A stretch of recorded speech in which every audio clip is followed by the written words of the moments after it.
Ассалаумағалейкум, құрметті қазақ елі. Наурыз айы шығыс күн есебінде жылдың алғашқы айы. Сонымен қатар қыстың соңы, көктемнің басы. Сондықтан жылдың құт мезгілі, жылдың алғашқы айы. Төл басы есебінде наурызға бүкіл халық аса құрметпен қарап, қастерлі ай ретінде бағалаған.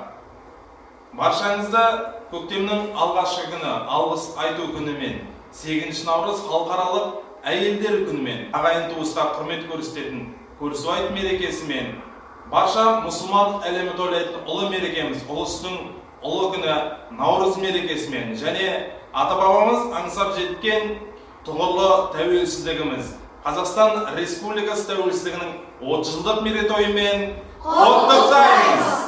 Аталған атаулы мерекелер қарсаңында мәдени ағарту бірлестігіне қарасты Өркен комьюнити орталығы ұлттық киім челленджін бастайды. Ұлттық мерекелерімізді ұлықтау, ұлттық киімімізді насихаттау мақсатында ұлттық киім челленджін Орал қаласы мәдениет және тілдер дамыту бөлімі мен Деркөл кенті әкімдігі аппараты ұжымдарына және мәдени ағарту бірлестігіне қарасты барлық комьюнити орталықтар мен балалар аула клубтарына жолдаймыз.